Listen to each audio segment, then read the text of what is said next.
Hello and welcome to another update video on Link. Yeah, the Chainlink chart is currently following here the overall expected fifth wave projection to the downside. We don't have 5 waves complete yet.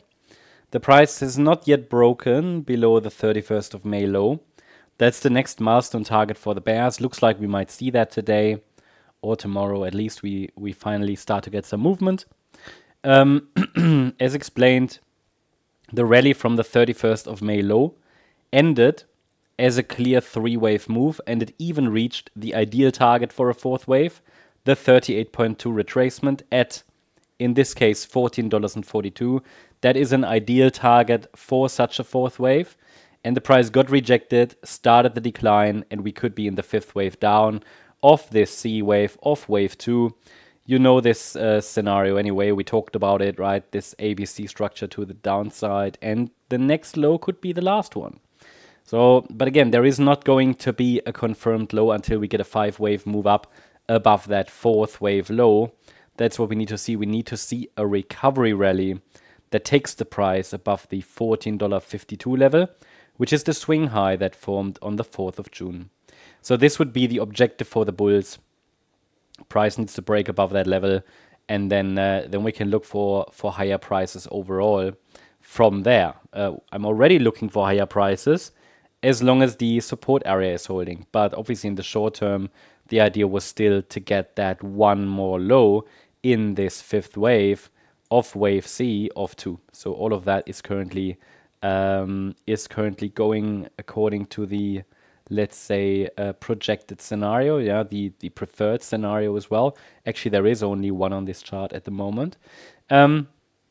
Question is now, okay, you know, what are the ideal targets? What are the next targets to the downside before then, or that could be reached before we start a recovery? Now, first of all, it's important to recognize we've now reached here an important fib level and previous swing lows. I think this is now really where support starts, yeah.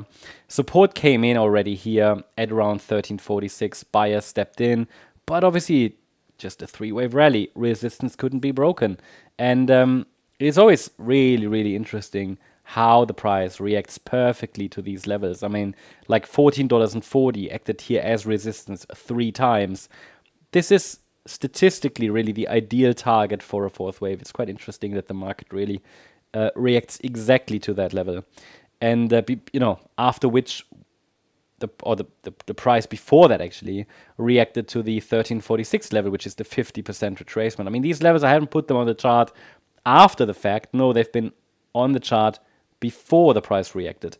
And so, you know, with that reaction, the other reaction, it just makes sense to assume that the price will respect the next Fibonacci levels as well below. The question is just, what are they? How are they calculated? Well, the nearest structural support is likely going to be the previous internal wave 4 swing low, which formed here on the 6th of May. This is a swing low located around $13.25. This is just an important level. This is the next swing low that could act as, you know, structural support. Below that level, we've got $12.80, $12.57, and $12.49 as next structural support levels that, or actually not they are actually Fibonacci support levels. So they will be quite reasonable, important actually, in that area down there around the golden ratio level. So I would say pay attention to that area around $12.50 to $12.80. This is an important area to consider, to watch, because it's like a small cluster of support. So that would be my target area. Breaking below that 4th wave is preferred, that 4th wave low, and then ideally the price would find support in this region between 1250 and 1280. Then a 3rd wave rally should happen from this swing low. So again, I'm not predicting that the price will form a low there. Okay, that's very important to understand. I'm not doing that. I'm simply giving you levels where the price has a really good chance to react. What we need to see eventually after any impulsive reaction is a 5-wave move up, followed by a 3-wave corrective pullback. Basically what we see here currently in large, just in small, yeah. So 1, 2, 3, 4, 5, and 3 waves down. And we need to see that in small 1, 2, 3, 4, 5, 1, 2, 3. So that's what we want to see, and then we're ready to go. If that doesn't show, then, well, we might not have bottomed, but that would be an alternative interpretation for now. That's the update on Link. I hope you liked the update. If you did, please hit the like button, leave a comment, and subscribe. And if you really like the content, then please check out the channel membership.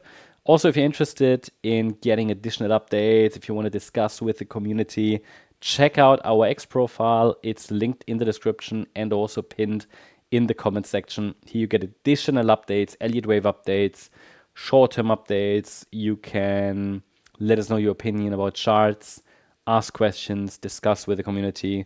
So yeah, there is content you don't find on YouTube. Thanks so much. Bye-bye.